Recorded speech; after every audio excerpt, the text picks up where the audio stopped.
I was gonna make a joke about how my hair is short now, but I realized that I never actually published the video before where I had long hair. So by the time I finish it, it's probably just gonna look like my hair grew out again. Funny. Um, anyway, thank you for joining us once again today. My name is Key, and this is my associate, John Wilkes Booth. He once killed a president, but you probably won't guess which one it was. Cyberpunk Edgerunners came out last week, and I watched the entire thing in one sitting, and to be honest, I was surprised about how good it was. I know the Cyberpunk game was, the Cyberpunk game. I knew the world was rich in detail, and people very much enjoyed that much, but unfortunately the game came out pretty much half-baked. I know they've patched it a lot since then, but when it released, it was pretty big, and I'm pretty sure most people already know it was not exactly a finished product. But regardless, I was very excited about this anime. The trailer for it was really cool, and it got me on board pretty much instantly. And it was being animated by Studio Trigger. So that's always a plus. But anyway, let's get straight into the review. Big thing I mentioned approximately 16 words ago was yes, this is in fact animated by Studio Trigger, which means you're getting great art and even better animation. I mean, the fights in this show that don't take place on LSD mode are fantastic. They are quick, they're exciting, and they're overall brutal. This show does not pull any punches towards showing gore and violence, by the way. I mean, we watch our main character get cybernetic implants, and God, it's rough to watch. It is hard to watch. There's not a single action scene in this show where my pupils aren't going to get gorilla glued to the screen by how intense the action is. I'm not kidding. It was that great. I watched all 4 hours of this after coming off a 9-hour shift, and let me tell you, this show takes your attention and does not let go no matter how, like, I was dead tired, but I just really wanted to keep watching. I didn't even intend to watch the show in one night. That's just how good it was. The world this show takes place in is amazing, not only in terms of art direction, but in terms of how well it's developed. The city is beautiful to look at, but when we see its dark underbelly and wait a second. Is that a metaphor for the inevitable failure of capitalism I smell? Yeah, no, this show's pretty much, it's on the nose. It is really on the nose.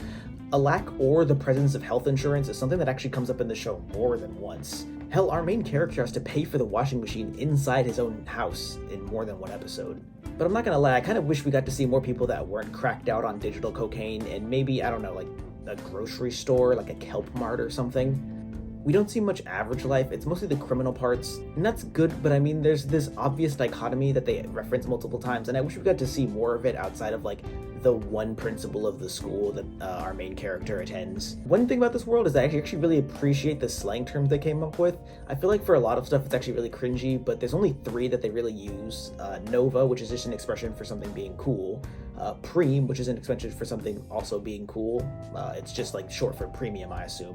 And which I don't know why, but I'm gonna censor it because I feel like I just said a slur. I don't know why, I just feel like it's offensive. The characters in this show are all lovable, and even the antagonists are well written. You'll probably get attached to a few of them. Rebecca and Lucy are stellar side characters that come off as one-dimensional in the first episode they appear in, and probably like 2 episodes after that.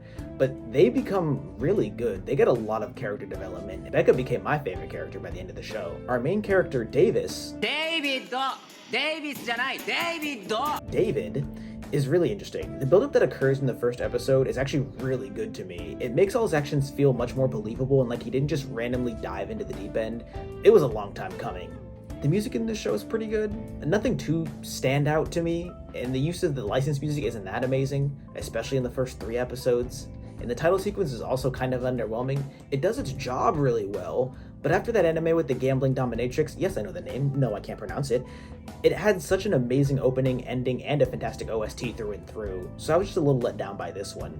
I don't know if we're allowed to compare the standards of music in terms of Netflix animes, but that was something that Netflix did really good in that anime, and not so great in this one. Once again, it's not bad, it's just not nearly as memorable.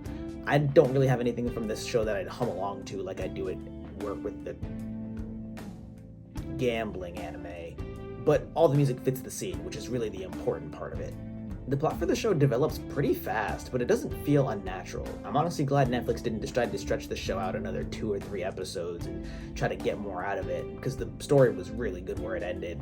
It doesn't look like we're going to be getting another season, or at least if it does, it's going to have to be an anthology series due to the way this season ended. No spoilers, though. The effects of this show are really cool. Like the on-screen visual effects, they're done really well. Mainly when Davis uses his cyber spine, the Sandevistan, It's really cool and well animated. The on-screen text when people use phones for calls and texting is really cool, but I get confused about which one it is sometimes, I'm not gonna lie.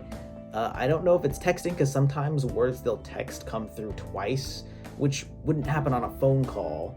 Like, it's said twice in like two different tones of voice sometimes, so it's kind of weird to tell. But I'm just assuming it's like a Neuralink thing that just doesn't kind of work that well sometimes. Oh, I'm stupid. It literally says on screen that it's a call. Bro, I'm such a fucking shoom. And the text on screen when someone says something impactful is actually animated really well and looks really cool. It's honestly a lot of fun to watch. The only effect that I don't like kind of goes into spoiler territory, which is where we're gonna go now. Skip to this timestamp if you don't want to watch that. 3, 2, 1. Cyberpsychosis is a looming and real threat that we see take over two of our main characters, one of them in episode 6 and one in episode 10.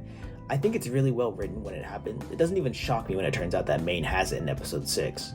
My problem with it is the effect that comes with it, not the mental effect on our characters. That's the disorder itself. The on-screen thing that literally happens, like their eyes shaking, it looks really good in episode 3 when the cyber junkie has it, and when Maine has it, it looks good too. The shaky duplicating eyes, it's awesome. But in episodes 9 and 10, when Davis has it doesn't look as good when the whole head starts to shake.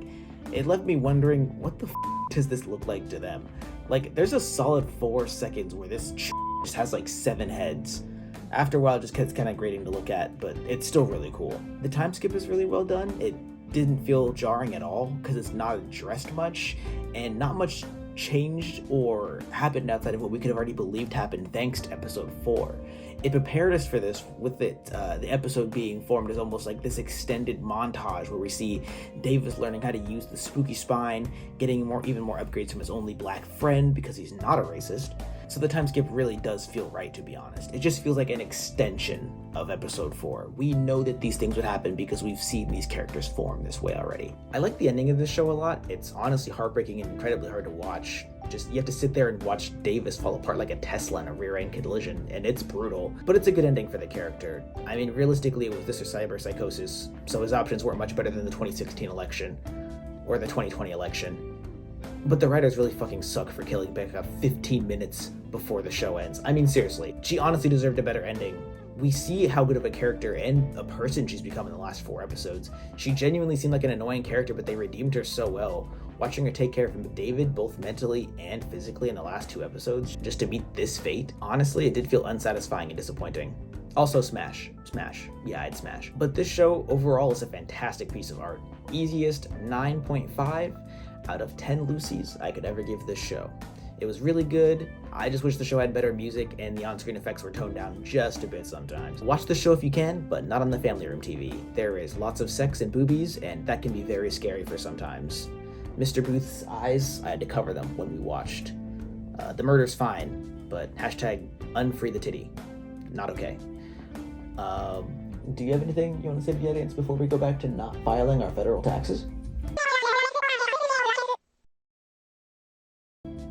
He didn't mean that.